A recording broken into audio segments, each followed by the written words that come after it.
I woke up to a slow, rhythmic sound. Tu-oo-woo-oo, tu-tu-woo-oo, tu-tu-woo-oo. Where am I? What is this smell?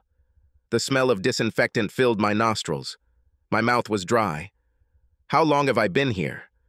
I tried my best to open my eyes, but it was too bright. Groaning, I immediately closed them and focused on breathing. I couldn't move, and every breath I took felt like a knife piercing my side. I slowly became aware of pain everywhere, as if a veil was being lifted from me. He woke up. Who was that? "Mr. Davis, can you hear me?" I nodded, or so I thought. "Mr. Davis, you are in the hospital. You were brought in last night. The doctor will come to talk to you as soon as he is free. Just try to relax and not move more than you need to." I tried to raise my hand and, oh damn, it hurt. What the hell did they do to my hand? The pain goes all the way to the shoulder. The stabbing pain makes me breathe even harder, and that knife passes through me again. What the hell is going on? I decided to lie still and just try to breathe slowly and shallowly. She must have gone away, and eventually I tried to open my eyes again. The vision in my left eye was blurry, and I couldn't see anything in my right eye. I think a nurse walked by, so that confirmed what they told me. Another glance in my direction. She must have noticed me licking my lips because she offered me a straw and I took a sip. Oh yes, so good. I don't know how much time has passed. I tried to avoid anything that hurt me, but since it involved breathing, I didn't have much success. A white coat is moving in my direction. "Mr. Davis, I'm Dr. Peetle. An ambulance brought you last night. How are you feeling?" How the hell do you think I feel? At least that's what I was trying to say. "Don't try to talk, Mr. Davis. Your nose is broken, and there is a crack on your cheekbone along the hairline." What the heck? He asks me a question and then tells me to keep quiet? "Last night, you were in the operating room for 4 hours as we tried to repair your right knee. You also have 3 broken ribs on your right side and a compound fracture of your right forearm." "Eye? Yes, your right eye is swollen, but the damage is superficial. The swelling will subside in a few days. In fact, you had a slight concussion when you were brought in, so we want you to be completely at rest for a while. You will remain here until we are sure that you are on the mend." How? Sorry, Mr. Davis. I shouldn't answer this question. When you are ready, the police will talk to you. At the same time, they don't want us to distort your answers. The nurses will take care of you. In the meantime, I suggest you just relax a little. You are still in the post-op room, but you will soon be moved to a ward. And then he left. What was it? What the hell happened to me? I drank and hung out with friends. I danced with... Oh yes, Karen. The memory was returning to me. I was dancing with Karen, my old high school girlfriend. She rubbed herself against my leg and rubbed herself against me. My God, she was even sexier than when we were in school. Some guy kept trying to intervene. Who was that? It does not matter. She kept laughing at him and telling him to let her have a little fun for once. Oh yes, now I remember. This weakling was her husband. They moved me to a double room and I got some sleep. I wanted them to put me to sleep for a week, but they refused. They said something about a concussion. Could it get any worse? I don't think I slept for long, but it's impossible to say for sure. Time passed slowly when I was awake, and I measured it with my breaths. Small, shallow breaths cause less pain. My throat was dry. Where's the nurse? It was painful, even to swallow. Who are these people making all this noise? They must be visiting the guy in the other bed. Could they please just shut the hell up? Breathe calmly, take shallow breaths, just try to relax. Where are my visitors? Where is my wife? She should be here. I didn't see my parents or my sister's family. Do they even know I'm here? Mr. Davis? I opened my one good eye. He looks down at me. Cheap brown suit, notebook. Must be a cop. I nod. Mr. Davis, I'm Detective George Abbott. I've been assigned to your case. What can you tell me about last night? I'm trying to explain. I was attacked. I was minding my own business. I'm very sorry, Mr. Davis. I can't understand what you're talking about. Detective, he's not ready. The swelling makes it difficult for him to speak, and the painkillers make him dizzy. You must return tomorrow. Thank you, Sister Mr. Davis. I'll be back when you're ready to talk. The suit turned and left. What the I'm ready. Find this guy. My side hurts again, and the pain in my leg has started to throb. Sister! Sister! My leg! Mr. Davis, does your leg hurt? Your pain medication is probably wearing off. I'll bring you something. She comes back with 2 pills, water, and a straw. Just lie there and try to calm down. Don't move more than you need to. Tomorrow you will feel better. She left before I could ask her where my wife was. I slept fitfully that night, and the next day they put me on my feet with a walker. That's what they're doing now. When you have knee surgery, they want you to get up and walk right away. I walked to the far end of the hall and back. Then they put ice on my knee, and 4 hours later, they made me do it again. I take oxycodone as soon as it's given to me, and take ibuprofen and acetaminophen in between like it's a tic-tac. I'm lying in my bed when the suit comes back. Mr. Davis, perhaps you don't remember me. I'm Detective George Abbott, and I'm here to talk to you about what happened. He paused for a moment as I nodded and then continued, How much do you remember? I shrugged. I remember that evening and how I left the party. I was walking through the parking lot when I was hit from behind. I vaguely remember falling, but that's all. Do you remember what happened before this? This was our 10th high school reunion. I came from Chicago, where I currently live. It was a riot. The committee decorated the gym and we finally got all those drinks we couldn't get when we were in school there. I thought it would get him, but Detective Abbott didn't even smile. I met with my friends, with some of their wives, everything as usual. My ex-girlfriend Karen was there with her weakling husband. She ran up as soon as she saw me and dragged me to the dance floor. Damn, she was even sexier than when we were in school. One song and it was like we were back in school. She disappeared into me, as she always had.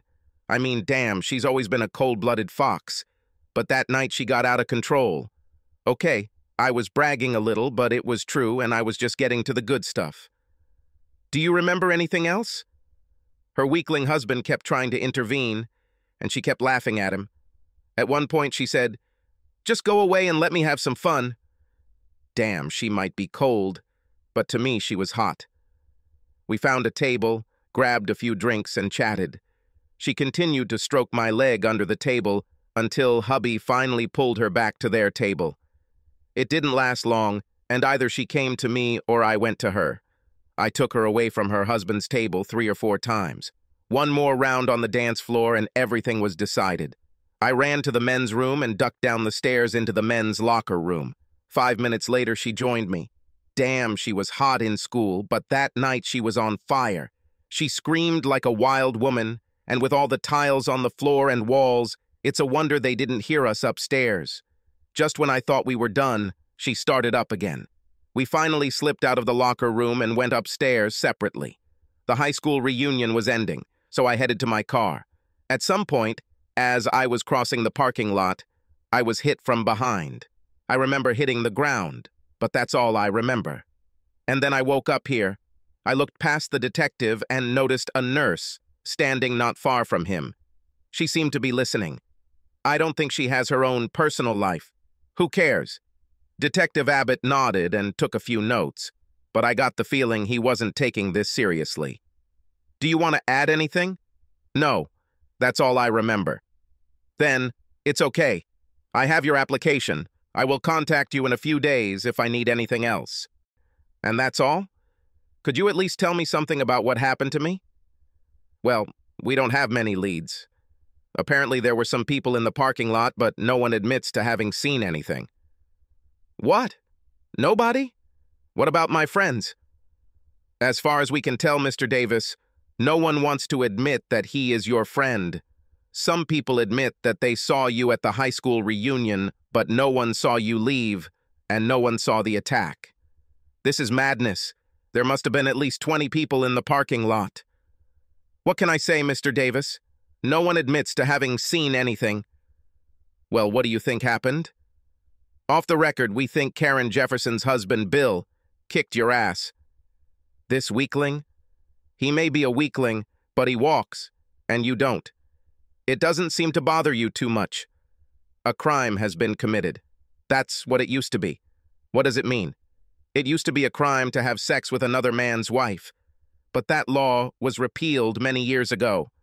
Now this is just a disgusting thing that no decent person with an iota of self-respect would even think of doing. I looked into his eyes. He didn't even try to hide his disgust. Fine, I understand. You're going to pretend like this never happened. Not at all, Mr. Davis. If anyone comes forward with new evidence, we will definitely consider it. Right now, it looks like another unsolved attack. There are a lot of these when it comes to drinking. What if I press charges? You can do it, but without proof, it probably won't get you anywhere. Even if that's the case, you should know that the jury here doesn't take kindly to men who have other people's wives. There's a good chance that even with the evidence, you won't get a verdict you like. So you're not going to do anything. There's nothing more to do here. Detective Abbott turned and left the room. Typical cop. Where the hell is my family? Where are my friends? Why didn't my friends tell the police what they saw? Damn, I hated this prudish city growing up, and I can't wait to go back to Chicago. The nursey who overheard my conversation with the detective is still in the room. Sister, do you have a minute? She looks annoyed, but comes towards me. Has my wife been notified that I'm here? Yes, Mr. Davis. She was contacted when you were brought in. She was here when you were wheeled out of the operating room with your parents. How come I didn't see them? Were they rejected for some reason? No, they were talking to some of your friends when you were taken out of the operating room, and then they left. With these words, she simply turned and left the room. They are gone? Did they just leave me here? At the next opportunity, I called another nurse. Sorry, but I had a mobile phone when I arrived here. Do you know where he is? It should be with the clothes you were wearing. She opens the closet and takes out a plastic bag with a drawstring. Here it is. With these words, she hands me my phone and leaves. Phone discharged. After lunch, they take me to rehab. They make me walk back and forth and tell me it's good for my recovery. The pain in my knee is indescribable. During therapy, they make me bend my knee. They are working to get it to at least a 90-degree turn. I'm already about 45 and I want to scream in pain. The therapist tells me, without pain there is no gain. But all I want to do is rip his head off. When the rehab session ends, they take me back to my room. They probably decided that they had tormented me enough and fed me lunch. Nobody comes here for food. While I'm lying there eating jelly, my sister comes into the room. Finally, I have a visitor. Little sister, how glad I am to see you. Where is everyone? Does anyone else know I'm here? She doesn't answer me. How are you doing? Shit. I have a broken knee, a broken arm, 3 broken ribs, and a smashed face. I see it. What did you do that got you into this state? Nothing. I was just walking to my car after a high school reunion. She ignores my answer. Mom and Dad were worried about you. Why aren't they here? The nurse told me that they were here when I was taken out of the operating room, but then they left. We were all here. Why did you all leave? Damn, I've been here for almost 24 hours and haven't seen a single friendly face since I got here. She ignores what I said and seems to just look around the room. At least you're here. I'm really glad you're here. I drew a short straw. What? I was with my mom and dad, along with Janet, her parents, and her brother. Is Janet here? My wife is visiting from Chicago, but isn't she worried about seeing how I'm doing? Bill and his parents were here too. Bill? Who is Bill? And then it comes to me. The detective said Karen's husband's name was Bill. Bill Jefferson. I think you met him last night. Why did Jefferson meet with my parents? When will Mom and Dad come? I don't know if they will come. Like I said, I drew the short straw. What is this supposed to mean?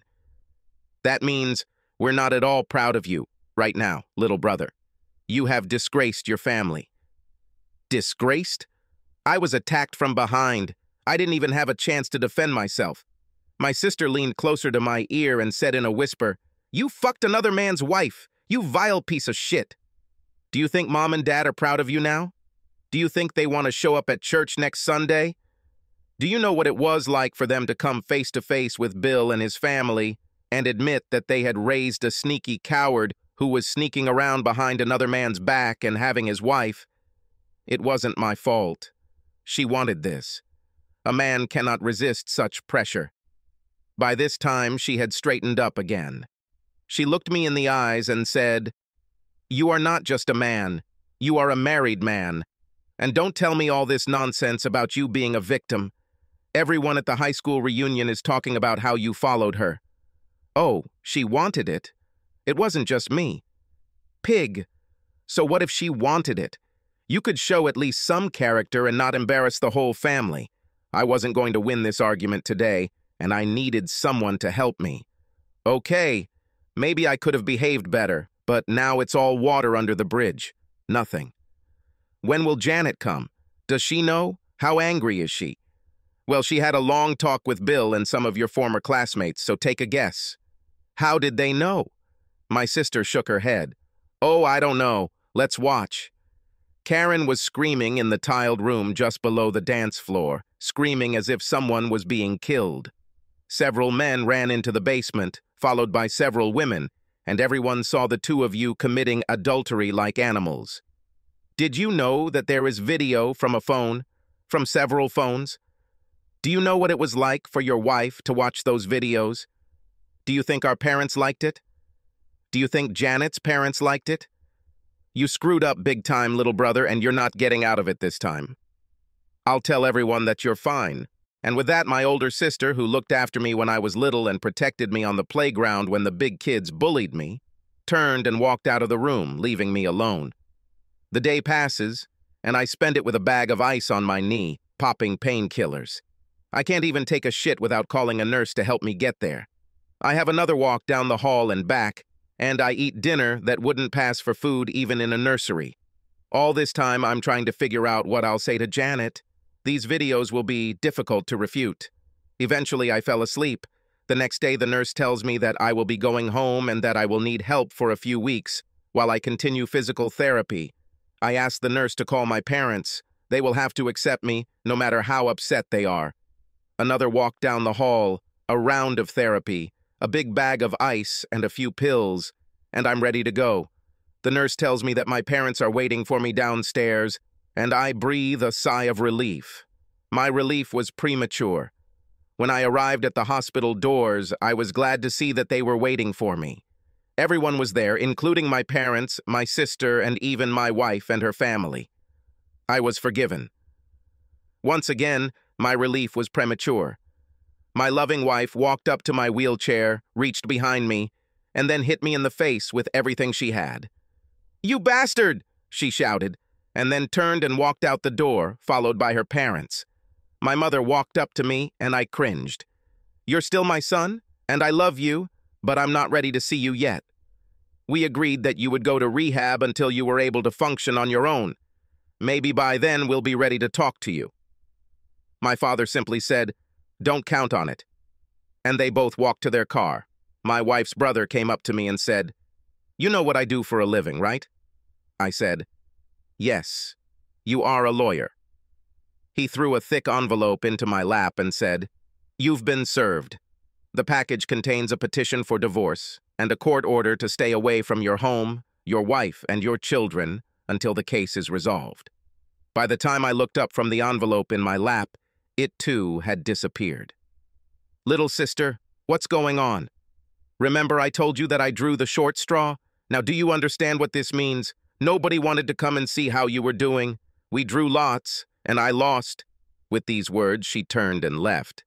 I thought that was it, but then I noticed another one leaning against the wall. If there was anger and sadness in my family's eyes, there was hatred and rage in his eyes. "Hi, Bill. I assume you've come for your piece of flesh?" He straightened up, took a few slow steps towards the door, turned and said, "Get ready, Davis. I plan to take it in parts." Then he disappeared. I thought there were times in my life when I was alone, but until that moment I didn't know what loneliness really felt like. Everyone who I thought cared about me turned their backs, all because of sex. What the hell was the matter? The weakling was furious. I understand it. But why my own family? I took a taxi to the rehab center and settled in for 2 weeks of daily torture. They'll let me go when I can climb the stairs. During all this time, not a single person came to me except my lawyer, and I paid him extra for this. I tried to call Karen, but she didn't answer my calls. I later learned that she was struggling with her own divorce. My arm, ribs, and knee, not to mention my face, told me that Bill was not one to forgive. I'll give her some time. Maybe she'll come to her senses. When I returned to Chicago, I discovered that I still had a job, but I needed to find an apartment. The divorce was quick. It appears that although no one saw me being attacked in the parking lot, everyone lined up to testify about what they saw in the locker room. That's the whole story about my alumni meeting. I doubt anyone will forget about this anytime soon. I know that I won't forget. Subscribe to our channel so that your second chaff doesn't cheat on you, and go ahead and listen to the next story, because this story is nothing compared to the next one. If you're under 18, don't even think about listening to the next one.